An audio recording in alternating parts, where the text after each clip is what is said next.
Welcome to Season 4 of the Knack 4 Business Podcast. Before we get into today's conversation, Canada Growth Network. Here's the math. A full CRM, email marketing, funnels, and automations for less than a coffee a day. That's $47 a month Canadian with a $1 trial to start. If you're building a business and still duct taping tools together, check the link in the show notes. So, question of the audience. Why do you keep misreading people in high-stakes moments?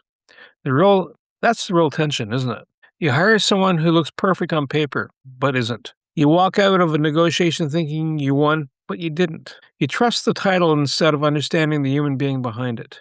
In this episode, our guest will unpack how your body speaks volumes, how to decode truth, lies, motives, and hidden intent using ancient face-reading methods, body language insight, and behavioral negotiation skills. That brings us to our guest, Joseph McGuire. He is the founder of ClearSight Communications and a specialist in high-stakes human insight. Since 1985, he has taught the ancient Chinese art of face reading, known as Mian Cheng, along with advanced body language skills, first to healthcare professionals as tools for sharper diagnosis and clearer communication.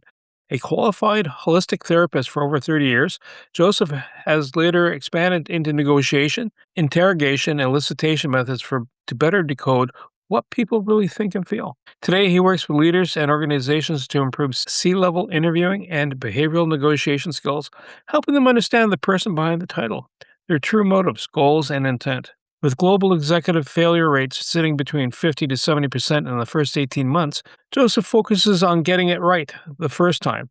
He is also passionate about helping women recognize real character and intention in dating. Joseph, absolute pleasure having you here today. Thank you so much for joining us. Do you have a favorite quote or saying you'd like to share, sir? I have several. The one that immediately comes to mind is from Richard Feynman. I'd rather have questions that can't be answered than answers that can't be questioned. I place great value in curiosity. I love that. That's an excellent saying. So, face reading. It's not something in high school going, I think when I grow up, I want to be the great reader of faces and bodies. What brought you into this space? There wasn't a master plan. I was reading people as a child. I just intuitively knew a lot about people, about character, who was being upfront, who was hiding things, who was confident and who lacked confidence but was putting on the mask. I just intuitively knew that stuff and just assumed if it's obvious to me, it must be obvious to everybody else. So it wasn't until many years later when I found myself in London. I'm Irish, grew up in Dublin, found my way to Israel for a time, then moved to London, started to study there. And that was where I trained initially as a shiatsu practitioner, but I was introduced to facial diagnosis. And when I was introduced to that, it was just like light bulbs flashing everywhere. I immersed myself in it totally. I was having those conversations with my fellow students as well. And I was also working with one of my teachers in his health food store. So every time somebody would come into the store, he would ask, okay, what's his condition? What's her condition? It was just total immersion in reading people's faces and body language. But I was ultimately more fascinated by the broader Chinese use of it because it wasn't just used in Chinese medicine, it was used in politics and business over some 3,000 years. And I was more fascinated by the personality traits, character traits, communication style, stress triggers and responses, and a lot more that our static facial features reveal. And then obviously added on things about body language, facial expression, and then how people speak. So that 3,000 years of this being a practiced art, does it just tell you the surface? Does it tell you the depth? And the reason I'm asking this is sort of like, the miles traveled on a car, you can look at it going, you can gauge the mileage, but it doesn't tell you sometimes the story. Does it also give you the story behind the miles traveled or kilometers in this case? It won't always give you the detail, but it will tell you how people have been affected by experiences, what type of experiences they're likely to be affected by, and how they're likely to respond, particularly then under stress. So you touched on it originally. We talked about healthcare, and you were capitalizing on this as a service to healthcare professionals. Two questions come to mind in this. I can understand the healthcare specialist, much like when you're working in that one place doing the medicine, what's going on. But does the ailment cloud the actual persona? Because if I'm in pain, I might wince more, right? I mean, I'm probably going down the very gross analytics here. Or if I'm sleep deprived, groggy, the eyes are baggy and that type of stuff. Does it mask, or does it just it's just another layer of information? There's an element of both, I guess. My role because I was coming from a traditional Oriental perspective, which is always that the mind and the body are inseparably connected, which is really what neuroscience is demonstrating nowadays. I was always looking at the person rather than trying to name a condition. I didn't put labels like arthritis or whatever on anybody. So I was more concerned with how their whole system was responding and looking to strengthen from within. The Western medical model is about effectively fighting an illness, identifying and fighting an illness. The traditional Oriental approach was always strengthening from within, so that our immune system is automatically rejecting the illness effectively. That's a simplification, but in essence, that's what it is. So when I'd be looking at somebody and listening to them, I'm looking at their overall condition. I'm looking at which areas are vital, which areas are thriving, where they're showing real strong signs of energy, and looking to boost that rather than simply focus on the area where the problem is. And they could have made an appointment for a back problem, migraine, asthma, whatever it might be. So I would be combining a number of approaches. I'm obviously observing, reading faces and body language. I'm looking at facial expression, etc. I'm paying attention then to how they speak, because their tone of voice and the cadence will reveal a lot. But then I would be also working hands-on. And there are areas of the body which are used for diagnostic purposes. So they would tell me a lot about which areas are most affected, which organs or body systems are most affected. But also, I'm not sure, I can't explain it logically, but when I would put my hands on somebody, their body would tell me what was really going on. And this was beyond any technical diagnostic skills I learned. So it wasn't unusual for me to put my hands on somebody's back and the back to tell me their marriage is in trouble, or they've been badly assaulted, or whatever it might be. So that would influence how I treated them, not just the treatment itself, but how I even spoke to them, my tone of voice, because sometimes I had to tread very carefully, very gently with people, because in some cases it was obvious that where they'd been traumatized, the trauma was buried deeply and they were no longer conscious of it. And that was not actually unusual in like 30 years of practice. Well, human beings have been around for a while, as you can tell from the Chinese history. Why is it that, and I'm going to flip over to Western culture, why is it that we have a hard time reading people? Because, you figure after a while, hit, miss, that you'd be getting fine-tuned. And some people are really good at it. Some people play poker. They know how to mask certain looks, go to extra efforts to hide the tells. And other people just, they're oblivious, just ta-da, here I am, and, like a Roman candle in the middle of the night. Yeah, absolutely. Most of us have been conditioned out of it.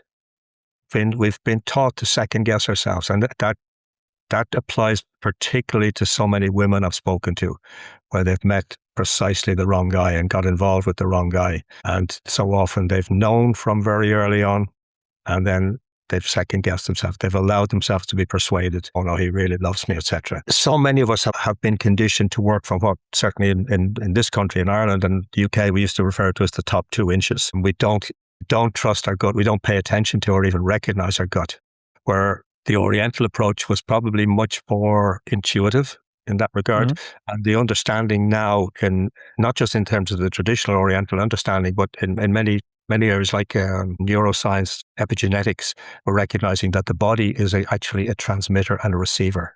We're continually receiving and transmitting energy to and from our body. So it's learning to pay attention to that rather than just again, going back to the top 2 inches. And so many people, unfortunately, in business and in their personal lives, can be seduced by words and can get caught up in what we refer to as charisma. We meet people who are charming and elegant and eloquent, and we can be persuaded because of that. And so many people also on the other side of that coin, unfortunately, lack confidence, and they're looking to be persuaded, which makes us vulnerable. It almost sounds like authenticity is the kind of the key element. One, for the person that is observing, how should I best put it? Not ego, but their confidence is not there. And then on the flip side, the other person is very confident, but is going, the droids you seek are not here. Is the magician's thing. How do you get a person to adjust those senses? I mean, I know you can come in and say, listen, I'm parachuting in, and we'll touch on the C-suites interviews soon enough. But how do you get a person to go, "Oh, listen, let's tune you up a little bit in a good way, so you take the veils off or the rose-colored glasses off, I guess, for lack of better words." How do you gear them up? Yeah, you have to retrain people, remind people. And I haven't yet met anybody who doesn't have a memory of having what you just call it a gut feeling that proved to be accurate, or where they second guess themselves. And if you can bring them back to that and remind them of it's not like, I'm not a hypnotist, but we can remind people through whether it's auto-suggestion or whatever, to go back into that physiological consciousness, if you like, physiological awareness, and what was that state they were in when they got that gut feeling, that flash that proved to be accurate. And once people remember that state, and once people are actually taking care of their gut, which is another factor as well, because so many people don't pay attention to what they're putting into their gut or how they're putting it in. And that's an important factor in terms of our gut feeling being clear and being accurate.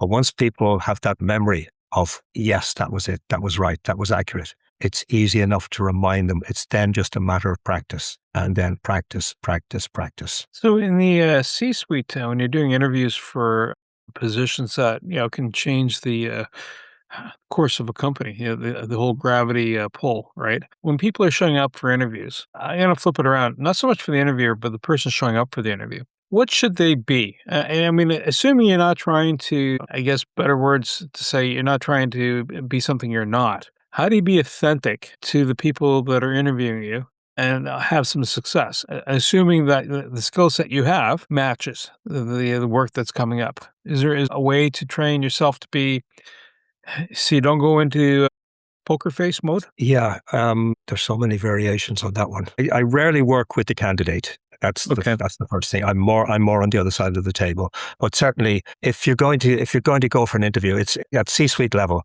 There's an expectation you're going to be reasonably eloquent. You're going to be reasonably articulate. You should be reasonably confident. So they're pretty much given. But one thing I think many people underestimate is the importance of preparing in terms of knowing who you're going to be interviewed by. And you should have an ability to read the room. And that's again, where people fall down. And people so often look to sell themselves rather than actually communicate. That's one of the big failings. They look to persuade. Again, you used the word authentic. Show up as being real, and don't try to be perfect. Because if you're trying to be perfect, that will come across. Try. What is it Yoda said? There is no try. So true. So from the interviewer point of view, obviously you know the lay of the land in your room. You know the players that are there, and you could have 3 qualified candidates standing in front of you, and everybody. In other words, there's no lack of skill, but there might be the temperament or the ability to get along with the people in the room or the people they're going to be working with next. How do you find the best fit then? Assuming no one's trying to hide anything, but now you're trying to go, this is a good flavor. That's not such a good flavor. It's too stark, or it's too wild. Yeah, over to you, sir. Yes. First of all, I don't have to know so much about the technicalities of the role. That's for the other members of the panel to ask questions about. But I do need to know about the culture of the company. I do need to know who the successful candidate is likely to be working with. I do need to know something about the composition of the team. I do need to know the vision going forward. What indicates success for not just the candidate, but the company over the next 12, 18, 36 months, whatever it might be. And then I will work with the panel. I will do some preparation work with the panel to be very clear about that we understand each other, that we're all on the same page. And I will give them certain instructions about how I work. And key instructions there are, if I speak in the interview, they stay silent. And when the candidate responds to my question or my elicited suggestion and I stay silent, the panel stays silent, because there's a specific reason for my silence, because there's something else needs to be uncovered. And that's where a lot of interviewers and a lot of interview panels fall short. They speak too much. They don't allow that space. And they can also, unfortunately, get caught up in their own biases. And we're unlikely to be able to leave all our biases at the door, but as far as possible, park them, because so many interviews fail or appointments fail because the interviewers have been caught up in their own biases, either for or against they like people because they're reminded of something, or they're in the same club, or they share the same activities, and that's got nothing to do with the role. Does that kind of fit into the rose-colored glasses or beauty's in the eye of the beholder scenario? In which case, may look beautiful now, but careful what you wish for? Absolutely. Again, my role is to look behind the surface. And you mentioned interrogation early on. The best interrogators will tell you, it's like, as outsiders, we have this image, we've watched movies, we've watched crime shows, and interrogation is about threat and violence and throwing people against the wall and all of that. And the best interrogators will tell you that doesn't work. It's all about rapport. It's all about making people feel at ease. And on occasion, it's lulling them into a false sense of security. How much prep time do you need with the interviewers? Like, if you haven't worked with the company before, typically, how much time do you need to go? Okay, guys. Aside from me understanding your work culture, this is how this should play out, or this is how it should roll out. I should say. Is that like it's an hour session, or is that like a little longer, or are some people pretty because they hired you, right? Because they recognize that this is a need. How long does it take them to, okay, I'm on the same page? Usually it's pretty short. It's just a matter of probably at most a couple of hours. Whoever's brought me into the company will then introduce me to the panel. So we will have that initial discussion beforehand. As part of my prep before I meet the panel, I will ask to be shown photographs, facial photos of who they are. So I'll get an insight into their personality, etc. And from that, I will typically then have specific questions for the panel. But I will also be looking at the history in terms of who they've hired before and what hasn't worked and what their concerns are. And that in itself will give me insights into the construction of the panel. So in the process, when you're doing the interview with somebody, what are the nonverbal signs that are flags for you, either yay or nay, when you're talking to a candidate? Well, the first part of the interview is just setting people at ease. It's just having general chit chat and whether that's online or in person, because you want to see how they respond when there's nothing at stake. And then you're looking for deviations. And there are obvious things that will be immediate to anybody. If their blink rate increases, if their blink rate suddenly becomes quite rapid, that tells you they're under stress in the moment about whatever's under discussion right now. If they start chewing their lip, they're uncertain. There are a couple of very obvious ones. When I worked as a therapist, this joint here, the TMJ, the temporomandibular joint, is one of the most pivotal. It's the most powerful joint in the body, and it's a pivotal area for tension. And I will notice if that suddenly becomes tense, and it will often be reflected in the voice becoming a little bit tighter. And I will notice that. So that tells me people are holding tension, and it's not unusual to see that happening in the course of an interview. So these are hot spots for me. It doesn't tell me that somebody's necessarily being deceptive, but there's something that needs to be explored. And then it's, okay, what's the best way to explore it? And usually I won't jump on it straight away. It's best to notice it and then let the conversation flow and then come back to it. And that's where I do my Lieutenant Columbo bit. You know, when you mentioned the X, I'm not sure I got it. Could you take me through that again? Yeah. And it's listening for, do they answer it in exactly the same way, using exactly the same words, in which case that particular answer is rehearsed. Or if it's very similar, you probe deeper. And there are ways to get information out of people without asking questions, which is a vital skill at that level. So this sounds like, I'm just kind of noticing, like, we're tracking in our conversation. I guess this goes to the next piece of behavioral negotiation skills. Right. So what is that? And is that part of it? Is there a bit more? And double entendre here, because one is to observe and the other one is the strategy of what you're observing and what to do next with what you're picking up, right? Because it's not a matter of lights on as opposed to lights on, start moving. Yeah. So many people I've seen so many examples, even really highly experienced business people, in some cases really highly successful business people, they get caught up in the technicalities of the deal, whatever the deal may be, and the finances and the return on investment and all of those details. But they forget that they're negotiating with people. And it's so often that personal connection that gets the deal across the table. And whether you've established a relationship with them, it'll vary according to culture, how important the relationship is. But even if we're just talking purely in Western cultures, it's often that personal connection that seals it. And can you read the person? What insights do you have into the person? regardless of what their role is, whether they're CEO, CFO, CPO, whatever it might be. How well do you understand the person? And there's one particular story I love from very, very high level. It goes back to the Camp David negotiations with President Jimmy Carter, Menachem Begin, and Anwar Sadat, the Prime Minister of Israel and the President of Egypt at the time. And the negotiations had been going on for a long time. And Carter arranged for them to come to Camp David because it was neutral territory, etc. And the US was seen as the power broker. But after several sessions, it was close to breaking down. And Begin was basically said, enough, I'm out of here. And he was going to leave pretty much the next day. And Carter got photos of Begin's grandchildren, and he wrote their names above each one of them. And he went over to see Begin by himself and gave him the photo.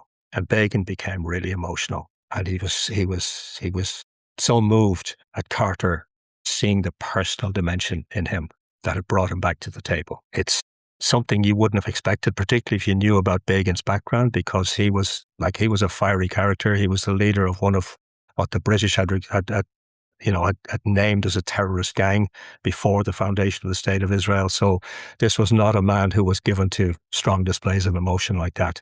But Carter just got it right. Wow. So we've touched on the politics of life. We've touched on negotiations. In the business world, you can't have people that have had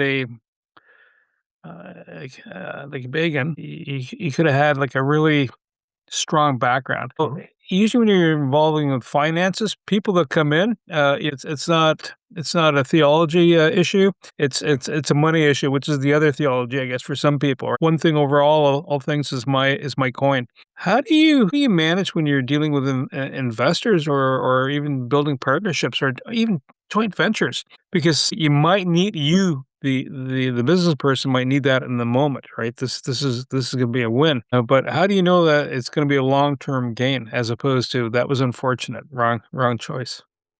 How do you discern that? Yeah, that's me working with my clients very, very closely. I have to be very clear about what their goals are, what their needs are. And in negotiation terms, we talk about BATNA and WATNA, best alternative to a negotiated agreement, the worst alternative. And we have to be clear about what that would entail and how clear is their vision for this, how important is this to them. And once that's established and once we're really clear on that, then it's easier to proceed, because you're going to meet a mix of people in a negotiation, whether it's mergers, whether it's investment, etc. And you will get some people who are absolutely hard-nosed and it's just about the money. And you will get others who are a lot more flexible. So it's recognizing who exactly you're dealing with. And in some cases, you've got to be very direct and very forceful. And you've got to be willing to adapt your behavior style. Like, I'm naturally pretty laid back and pretty soft-spoken. But I was married to a German for 20 years. So I can be very direct. I can be very in your face if need be. And it's not seeing, it's one of the key things I've been paying a lot of attention to is the whole thing of identity.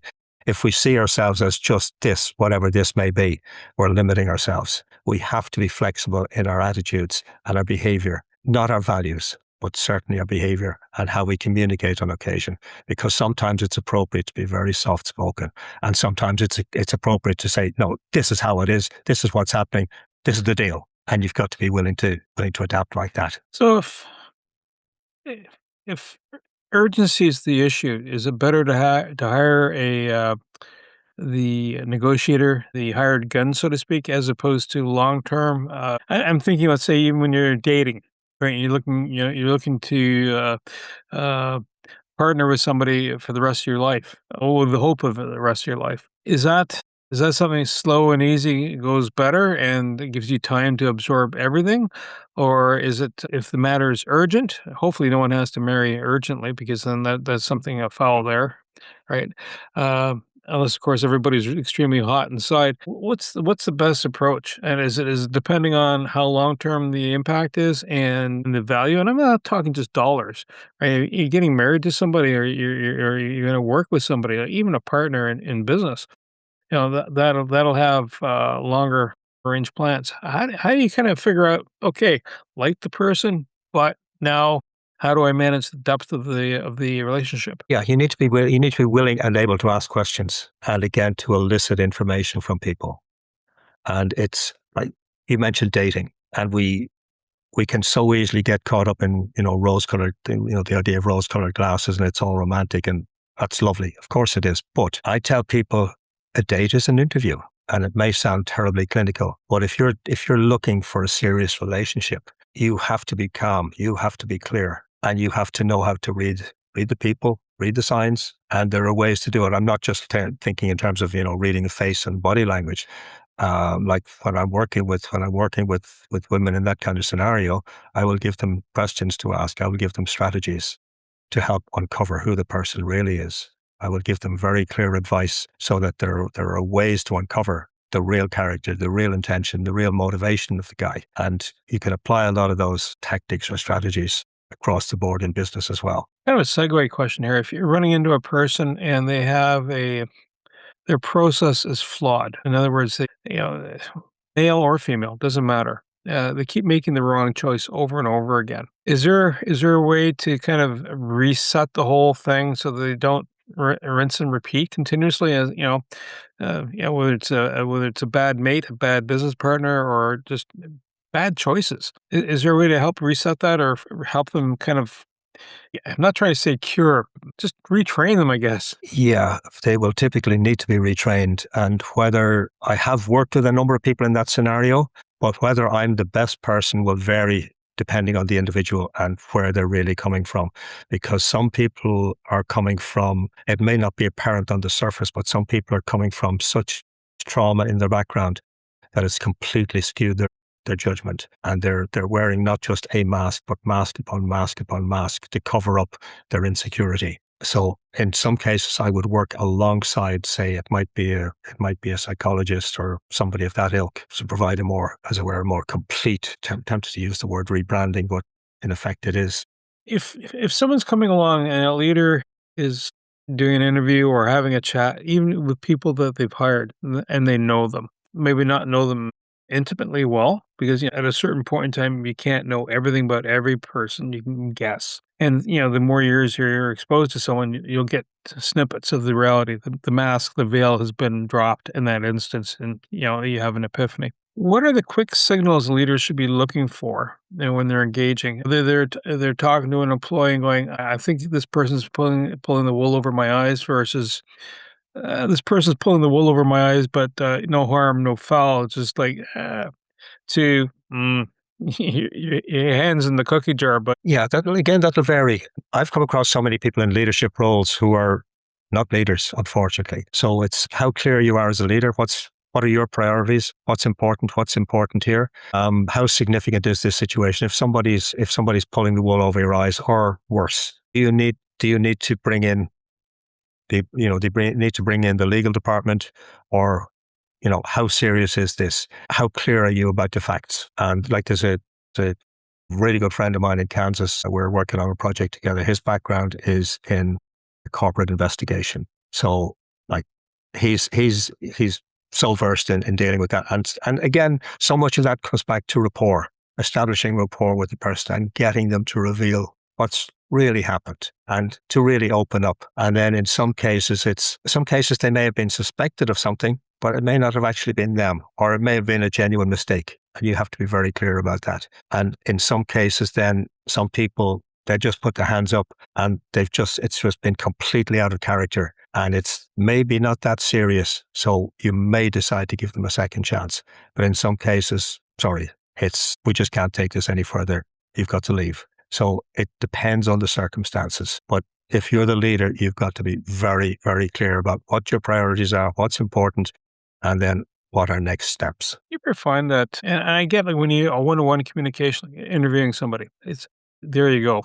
Someone's dating, there you go. It's like A to B connection. But in a larger organization, sometimes you have different players, and some of the players are involved in that circumstance for a little bit, but they all have different motivations. I remember one time in the land of the corporate universe, right? Our facilities department, our purchasing department, and our finance department, the finance and purchasing were under the same umbrella. Then you have a medical department, but each of these sectors had their own, not desires, but they had their own needs to be met. Sometimes they were in great conflict with each other. And I'm sitting there going, "Oh, this is fun." No, because you're part of the system, but like, no, I don't want to be here. Thanks. How do you manage when you have a confluence of these conflicting goals? And usually they shouldn't be. They shouldn't be that disparate, but sometimes you can have that when you're dealing with circumstance. So if it is multi-layered, almost like 3D chess, how do you sort out? Okay, this is kind of what's happening because if someone's hired you, they're going, "You're the sorting hat. Tell me what's happening here, Harry. What's going on?" Yeah, I'm not the person to lay down the law. I don't come in with that remit. I can advise. And one of the problems that recurs in organization after organization is the issue of communication and lack of clarity. And it so often comes from the leader or leaders, whether they've communicated with clarity, whether they've chosen the right people, whether the communication is clear on an ongoing basis. It's like, are you doing annual assessments, or are you keeping people briefed on a regular basis? How often the team leads meet? Who's sitting, as it were, on top of the team leads? Is anybody, so that they're not being territorial, they're not being, they're not coming from their own silos and, as it were, firing missiles at each other. So there's a whole series of questions there, but I do work with teams, I do work with organizations to help with communication. And it can be complicated by the fact that we're now dealing with multicultural organizations, where people are coming from so many different cultural backgrounds. And the fact that we may technically be speaking the same language, like we're speaking English here, but the fact that we're technically speaking the same language does not mean we're speaking the same language. And that's a mistake people often make. Wow. You touched on something multicultural. So if you're dealing with a company that's international, how is that it no different than someone local to you, except that there might be another language in play, and then does that add another layer of complexity to what you have to do? Absolutely, it does. Yeah, because you have to be informed about the cultures you're dealing with, what's their norm. Like English is regarded as the international language of business, so there is an expectation that people will speak English. But if you're coming from a background where the only language you speak is English, your toolkit is relatively limited. You may have like a screwdriver and a hammer, but you may need other tools. And so what do you understand about the other culture? If you're operating in their culture, if you're meeting them in their place, you need to prepare in terms of what are their cultural norms in terms of behavior. Like, I'm networking with more people in the Middle East of late. And if you're dealing with Arabic cultures and you're looking to engage them in a deal, you've got to be very respectful. You've got to be focused on relationship first, rather than the technicalities and rather than pushing. And if you're dealing with people in the Far East, China, Japan, so much of that is based on relationship. It's about demonstrating respect. It's taking time. Like, I had the great good fortune many years ago of meeting the late Tony Bazan, who was the founder of Mind Mapping. And Tony was a wonderful raconteur, lovely gentleman, wonderful raconteur anyway. But he talked about his first visit to China, and where he talked about the etiquette of sharing business cards. Like, if in the West here, if somebody gives you a business card, you look at it, you maybe comment on something, and then you put it in your pocket. In the West or in the East, if you do that in China or Japan, you've insulted them, and the conversation may continue, but the door is closed. So if you're over there, you give the business card with two hands, you receive it with two hands, then you look at it and you make admiring noises. When you've finished making admiring noises, you put it down in front of you, and every so often you look at it and make more admiring noises. You do not put it away. And if you deviate from that, like I said, the conversation may continue, but you've lost the deal before there's any significant discussion happening. That's fascinating. That is really fascinating. We talked about the Far East and the Middle East. Do you find that there's similar variations for the Africa, South America, or even the northern regions? Like, I'm talking about like indigenous cultures in North America or in Europe, in fact, the further, the Laplanders, so to speak. Do they also have those type of be mindful of ways of expressing yourself? I've less experience in dealing with indigenous cultures, and I'm only starting to make relationships in different parts of Africa. To suggest that Africa is so vast. Africa, I can't remember how many countries are in Africa. It's a massive, massive continent. There's so many different cultures, and even in one country, there may be several cultures. So again, it's the old Benjamin Franklin thing: fail to prepare, prepare to fail. You have to inform yourself before you go in there. Who exactly you're dealing with? What is their background? What's their culture? What are they likely to be looking for, and what's important to them?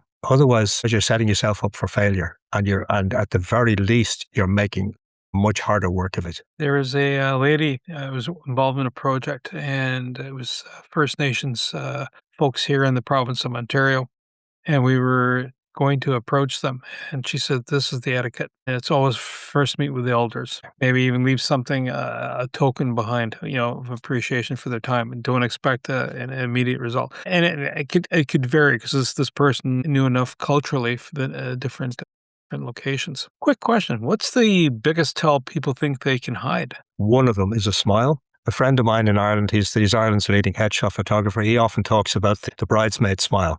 And the bridesmaid's off to the side, and she's smiling with her mouth, but her eyes are saying something very different. So we talk, like in body language, you talk about the Duchenne smile, which is the full smile where the eyes are lighting up as well. So when you're seeing somebody smile, is it just the mouth, or are the eyes engaged? And are the eyes lighting up? And people so often give the social smile. You'll so often see it with politicians, celebrities. It's just the mouth. And people think because they're smiling with their mouth that they're conveying that they're happy to meet you. But if the eyes are not sparkling, it's transactional for whatever reason. I guess you must have fun watching the news when someone's expressing, whatever country they're in, whatever their position is in. It must provide you some great insight to what's going on behind the scenes then. Yeah, one exercise I tend to recommend to students is to watch politicians being interviewed, particularly where they're apparently being emotive about the topic, and watch it with the sound on, and then rewind it and watch it with the sound off, and ask yourself if what you're now viewing is congruent with what you heard. And very often it's not. I like that one. Wow, that's pretty. I like that. You know what?